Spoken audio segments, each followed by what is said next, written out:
Let's get this going. Hi, everyone. Welcome to another episode of As a Creative, a podcast focused on empowering creatives and giving them the tools and knowledge to thrive in the industry. My name is Robin. In today's episode, we're going to be talking about how to make it as a successful creative in 2025.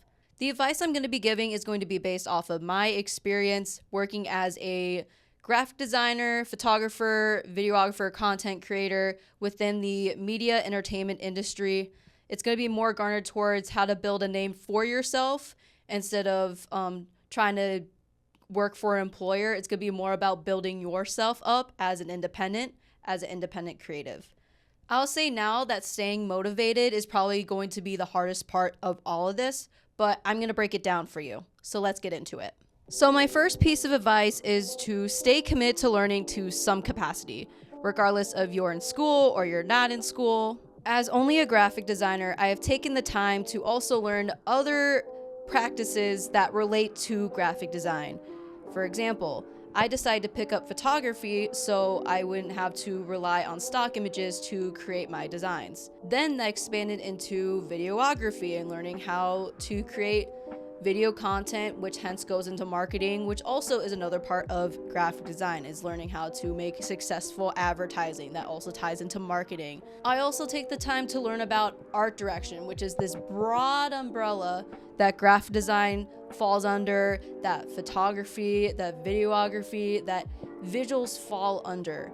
I take the time to learn about things that graphic design applies to because it helps me realize where I fit into the big picture when it comes to working in the industry. Even this last year of college for me, I decided to learn about audio production. Originally, I wanted to go all into the music industry. I wanted to be in charge and learn how to do all visuals when related to album covers, artist promo, social media. As I started looking for internships last summer, I realized it would make me more marketable if I also had audio production experience under my belt. Why? Because me having more skill sets makes me a more viable candidate for people to work with. So learning audio production, I personally think that I have strengthened my creative skill set, strengthened how I think creatively through making radio advertising, which were the assignments that I did for my audio production class I did last semester.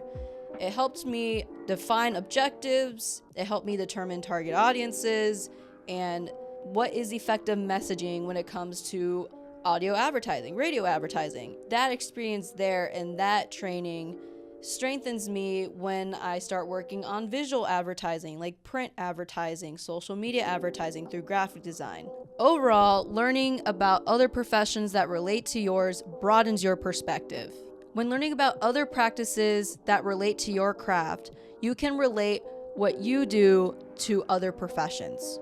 Similar to what I mentioned with me learning about creative direction, art direction as a whole, and how graphic design is just under that umbrella of it, learning about other professions that relate to yours or ones that are above yours, you can figure out how your skills fit in the grand scheme of things. I'll tell you now, to be a successful creative, you have to realize that learning does not stop at a certain age or point in your life. It is advantageous that you always find a way to learn new things. We are in a constantly evolving world, a constantly evolving industry where, again, we have AI and technology, and there's always new things to learn when it comes to that, but it's always advantageous for you to always be looking out for things that you can learn, skills you can gain. That's going to make you have an advantage. And that will lead me to my next point. My next tip on becoming a successful creative in 2025 is to use your knowledge, what you learn, to analyze the world around you and to always look for inspiration in the outside world. I think as creatives, we always are looking for design inspiration, visual, how other people go about creating visuals, how they go about shooting photos, how they go about creative direction when it comes to even advertising. And I'll say now, when I first started learning photo, video, and set production, I began to analyze commercials more deeply. I began to visualize how the camera was set up, how the lighting was set up, what the creative brief was on the advertising, the whole advertising campaign, just to produce one 30-second commercial. That's because I wanted to apply the knowledge that I was gaining through learning about all these other related professions, like audio production, video, just in general, advertising and creative direction.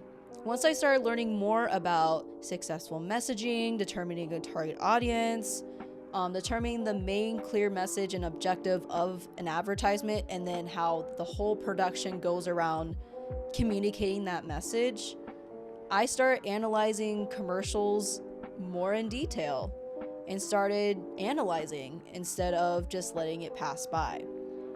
When I started learning about design principles in the classroom, I started analyzing advertisements more deeply to understand how professionals were using design principles in the real world to make advertisements.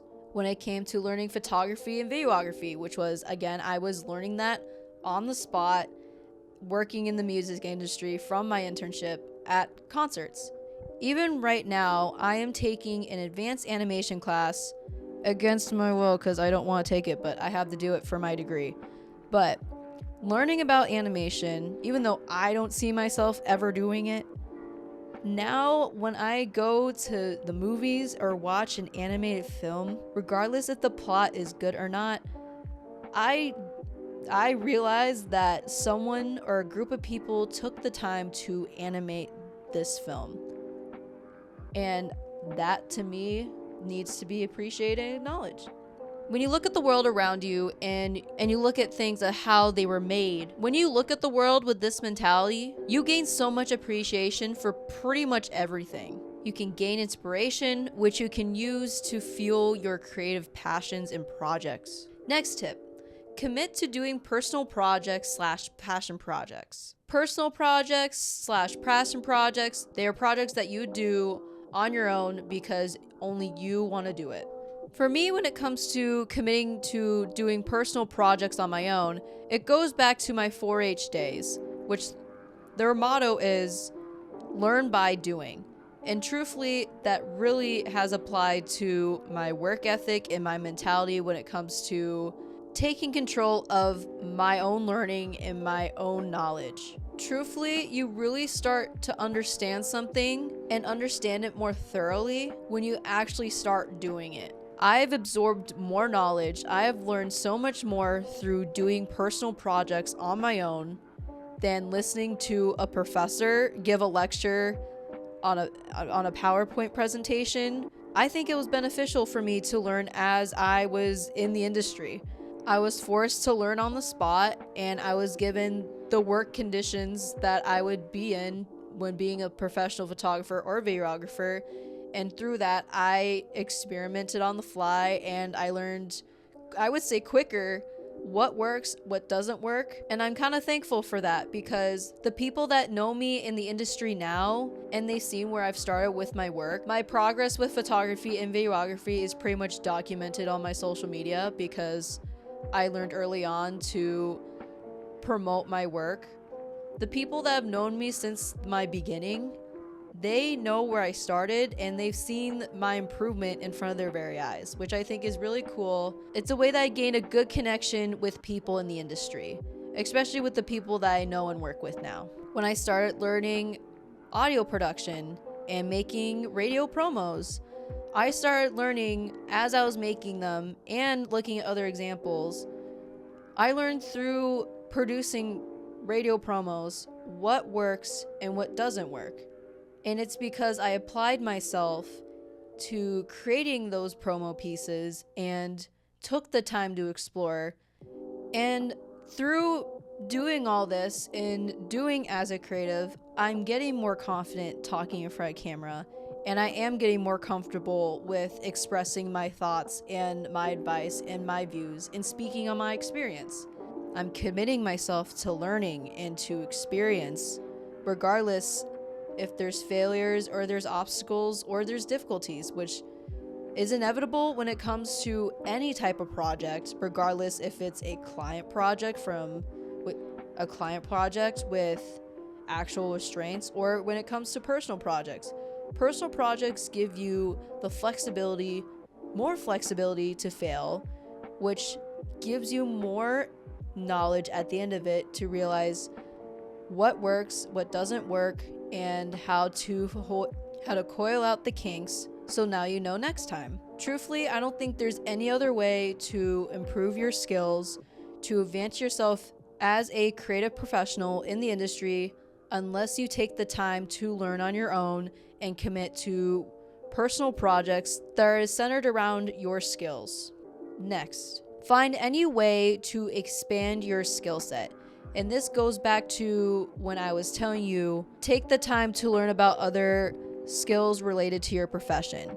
I would say gaining more creative skill sets is also an advantage because you're able to get more use of the Adobe suite that you're already paying $40 to $50 for. So again, I feel like you get more use out of the Adobe suite once you find more ways to use the different applications within your subscription. I think that's a logical choice to make. It goes back to making yourself more marketable to clients who want to work with you. It all goes back to making connections between different skills and how they all relate to one another. And I think that strengthens you overall as a creative. But again, personally for you, find skills that relate to what you already do for your profession.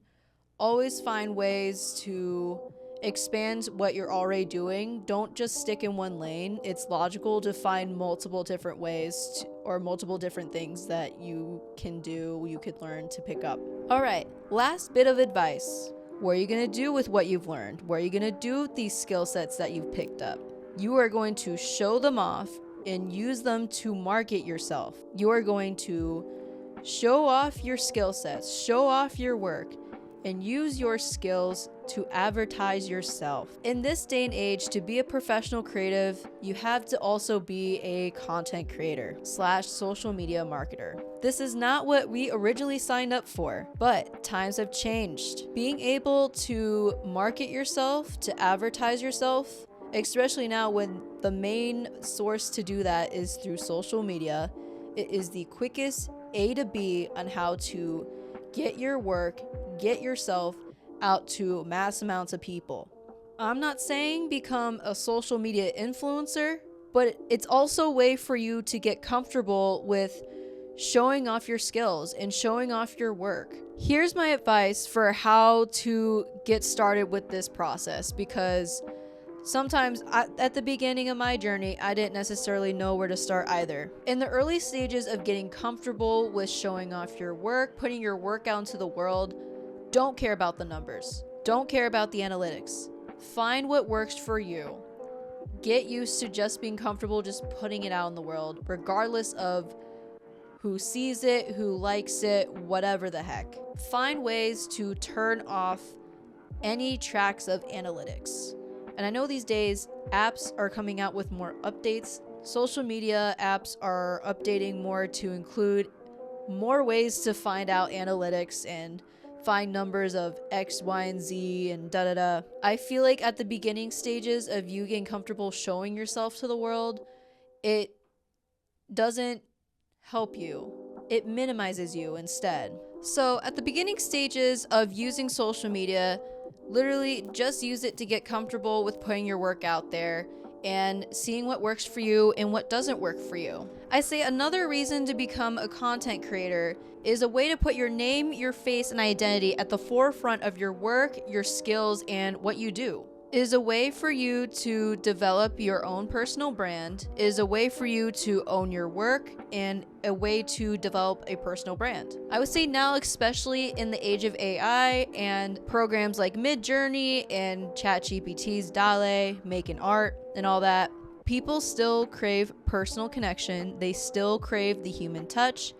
And developing a personal brand is a way for people to not only see your work, but also connect to you. Having a personal brand incorporates what makes you into your profession and your skill set. In my opinion, it's practically better to have a personal brand, start making one, than to not have one at all these days.